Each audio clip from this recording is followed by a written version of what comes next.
Let's talk about your new movie. What a beautiful, moving film. Can you tell me what the viewers are expected to see on the big screen, Chriselle? Um, a lot of a reflection of life, I think, and a sense of a common thread of humanity, different feelings, different situations. I think regardless of where you come from, and where you're at in life, woman, man, old, young, male, female. I think you'll find something you can relate to. Let's take a look at these two characters when they first meet. Paralisado siya mula dibdib hanggang baba. Nagagalaw niya yung mga kamay niya, pero hindi niya mabaluktot. 我同你講定先啦，我請過好多工人㗎啦，好熟你哋窿嘢㗎。So, Anthony, what made you take on this role? When the director, the first time we met, and she told me the story, and she gave me the script, I thought this is what I should do. This movie for a long time, I think. In the Hong Kong film industry, they don't have any story telling the story about the Filipino or Indian, but they are a part in Hong Kong. So I think this is a good chance for me to involve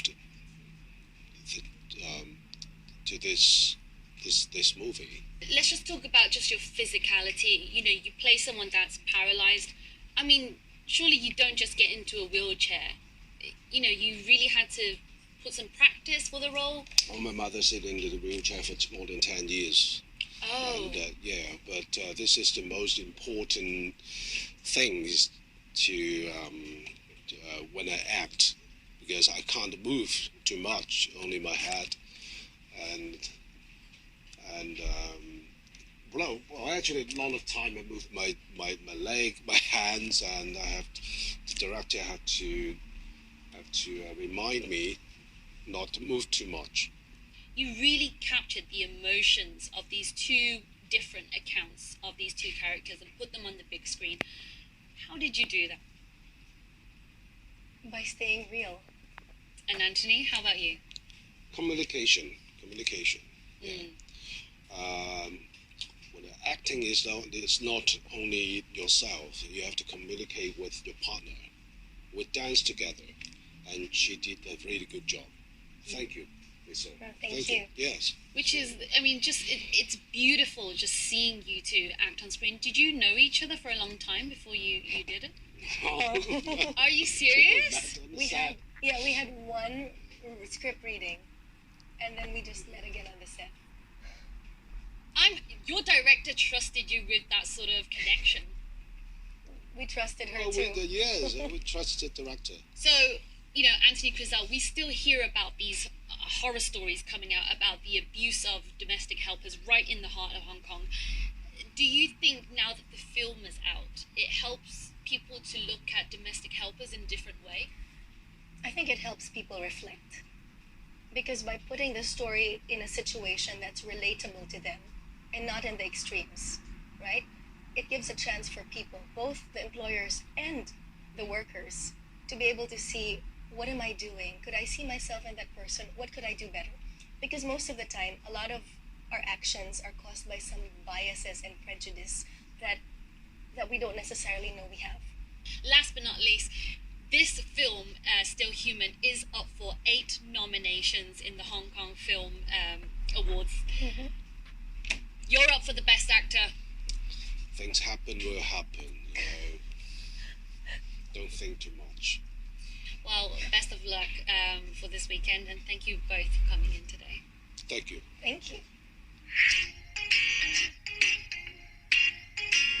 Chriselle, a film star, an entrepreneur, and an educator. How have you taken your passion for the performing arts and basically turned it into a way to inspire young people? I'm able to inspire parents, children, caregivers, and teachers alike to be in touch with their creative expression and to view the arts education not just as an end to itself, but also look into arts in education as a means for children especially and young people to be able to use these tools and this language for themselves. What concerns you at a time that we're living in where children are just constantly in front of blue screens? Society society in general is forgetting that children need to move.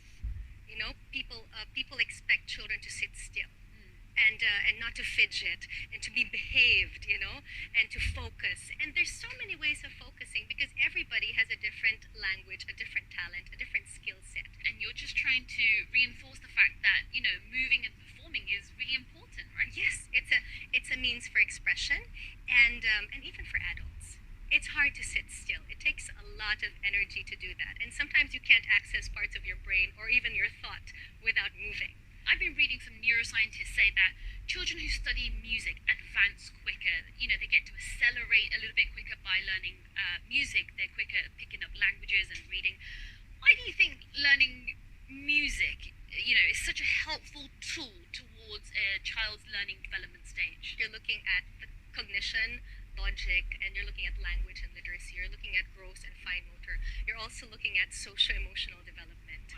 For instance, between the ages of from birth until 2, they're hearing a lot of sounds, and in fact, they can hear and identify their native accent, their parents' native accents. Of course. So that becomes that adds to their repertoire of sound, and these phonemic sounds become syllables, and these become words. So the more sounds you can let your child hear, the more sounds you allow your child to express, then the more fluid that process of language learning becomes. At the same time, you're also allowing the child to understand that there is a process of communication. When you talk, I listen, and when I talk, you probably will listen too. Grizel, I read that back in the Philippines, you were told about your acting career that there just weren't enough opportunities, but you still persevered and got to where you were. You know, you continued acting and continue creating the schools for children to act in. What is your advice for women who sort of face these kind of knockbacks along their career? I think just don't take any knockbacks. I think you just persist, and I think the best thing I've learned along the way is you do what you love, and you really just engage in it and be inspired by what you do and connect with others as well. And without you knowing it, you'll be led to the right opportunities where you're actually going to find that self-fulfillment. Where do you see Grizel Kazunji in 5 years' time? Oh my goodness, that's an interesting question. Let's see where my passion is. Because you wear so many hats, I want to know where you're going. I would love to be able to use all that I've learned and all that I'm achieving in order to empower others. I would love to have a bigger platform, whether it be in film, whether it be on stage, whether it be in education, or whether it be in politics. I'd love to be able to use that in order to inspire others to reach out into their talents and be able to speak out on issues that matter. That's great. Continue being the leading lady that you are, Grizel Kazunji. Thank you so much for coming in again. Thank you. Asia's red carpet events. The big names of the Chinese film industry are here, so too are the newcomers.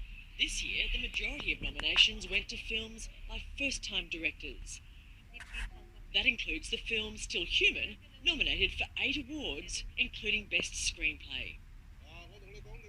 It explores the relationship between a paralysed man and a Filipino caregiver who gives up being a photographer to look after him. I got an inspiration on the script. I saw someone exactly like my 2 characters, and I felt very touched and impressed by their relationship, and I thought I must share this to the world. The film offers a glimpse of the challenges facing migrant workers serving as domestic helpers for Hong Kong's wealthier residents. It also sheds light on an often overlooked yet vital community in Asia. We don't really get a chance to share the stories from a Filipino perspective. I think unless we hear the voices of the people who actually go through this life, we would never really be able to get an authentic response. There are around 380,000 foreign domestic workers here in Hong Kong. They're often referred to as helpers, and most are from the Philippines and Indonesia. The monthly average wage is around $570. That's about a quarter of the city's monthly average salary. Besides working 6 days a week, the government requires them to live with their employers. On their day off, they gather with their fellow Filipinos and Indonesian colleagues in public places in Hong Kong. Domestic workers are making undeniable contributions, but what we're also seeing is that they are not getting from this economy as much as they're putting into it. These awards have a history of recognising social issues and and challenging the growing self-censorship in the city. In 2016, an independent film, 10 Years, which criticised China's influence on Hong Kong, won Best Film. It was later banned on the mainland, but earned more than 10 times its budget at the Hong Kong box office. Sarah Clark, Al Jazeera, Hong Kong.